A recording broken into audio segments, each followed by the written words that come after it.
നമസ്കാരം. നിയമസഭാ തെരഞ്ഞെടുപ്പിലേറ്റ കനത്ത തിരിച്ചടിക്ക് പിന്നാലെ രാജ്യസഭാ തെരഞ്ഞെടുപ്പുകളിലും CPM-നും ഇടതുപക്ഷത്തിനും കടുത്ത പ്രതിസന്ധി നേരിടേണ്ടി വരുമെന്ന് ഉറപ്പായി. നിയമസഭയിൽ വെറും 35 സീറ്റുകൾ മാത്രമായി ഇടതുപക്ഷം ചുരുങ്ങിയതോടെ വരാനിരിക്കുന്ന രാജ്യസഭാ ഒഴിവുകളിലേക്ക് തങ്ങളുടെ പ്രതിനിധികളെ വിജയിപ്പിച്ചെടുക്കുക എന്നത് LDF-ന് കീറാമുട്ടിയാകും.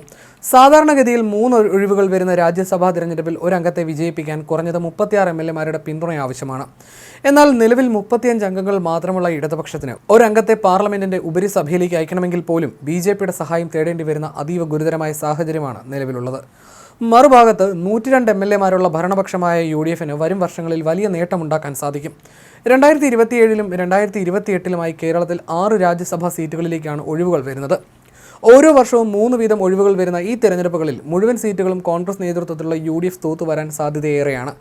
നിയമസഭയുടെ ആകെ അംഗബലത്തെ ഒഴിവ് വരുന്ന സീറ്റുകളുടെ എണ്ണം കൊണ്ട് ഹരിച്ചാണ് രാജ്യസഭാ തെരഞ്ഞെടുപ്പിലെ വിജയത്തിനാവശ്യമായ കുറഞ്ഞ വോട്ടുകൾ നിശ്ചയിക്കുന്നത്. ഇതനുസരിച്ച് 3 ഒഴിവുകൾ വരുമ്പോൾ 36 പേരുടെയും 2 ഒഴിവുകൾ വരുമ്പോൾ 47 പേരുടെയും പിന്തുണ അനിവാര്യമാണ്. കേരളത്തിൽ നിന്നുള്ള രാജ്യസഭാ അംഗങ്ങളായ PV അബ്ദുൾ വഹാബ്, V ശിവദാസൻ, ജോൺ ബ്രിട്ടാസ് എന്നിവരുടെ കാലാവധി അടുത്ത വർഷം ഏപ്രിൽ 20-ന് അവസാനിക്കും. ഈ ഒഴിവുകളിൽ നിലവിലെ സാഹചര്യത്തിൽ ഒരാളെ പോലും വിജയിപ്പിക്കാൻ LDF-ന് കഴിയില്ല എന്നത് വലിയ രാഷ്ട്രീയ തിരിച്ചടിയാണ്. കൂടാതെ 2028 ഏപ്രിൽ 2-ന് കാലാവധി പൂർത്തിയാക്കുന്ന A. റഹീം, ജെബി മേത്തർ, P. സന്തോഷ് കുമാർ എന്നിവരുടെ ഒഴിവുകളിലും ഇതേ പ്രതിസന്ധി ഇടതുമുന്നണിയെ വേട്ടയാടും.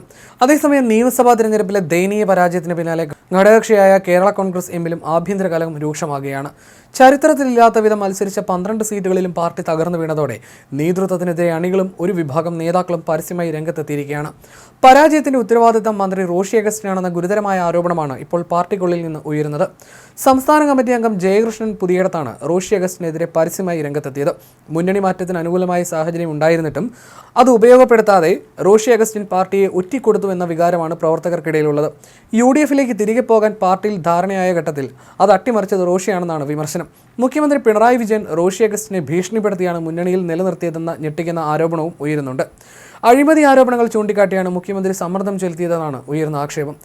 UDF-മായി പാർട്ടി ചർച്ചകൾ നടത്തുന്ന വിവരം മാധ്യമങ്ങൾക്ക് ചോർത്തി നൽകിയെന്ന് ആരോപിച്ച് പ്രമോദ് നാരായണനെതിരെയും ഒരു വിഭാഗം രംഗത്തുണ്ട്. ചർച്ചാ വിവരം പുറത്തായതോടെ മുഖ്യമന്ത്രി റോഷിയെ ഓഫീസിലേക്ക് വിളിച്ചു വരുത്തി ഭീഷണിപ്പെടുത്തിയെന്നും ഇതോടെ മുന്നണി മാറ്റം അട്ടിമറിക്കപ്പെട്ടുവെന്നുമാണ് പാർട്ടിക്കുള്ളിലെ സംസാരം.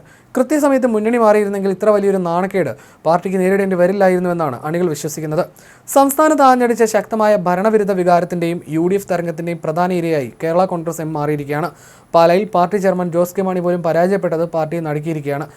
ഇടുക്കിയിൽ റോഷി അഗസ്റ്റിനും പരാജയം രുചിച്ചു. ഇടതുമുന്നണിയിൽ ചേർന്ന ശേഷം കോട്ടയം ജില്ലയിലടക്കം മുൻപുണ്ടാക്കിയ മുന്നേറ്റം ഇത്തവണ പൂർണ്ണമായും ഇല്ലാതായ അവസ്ഥയാണ്.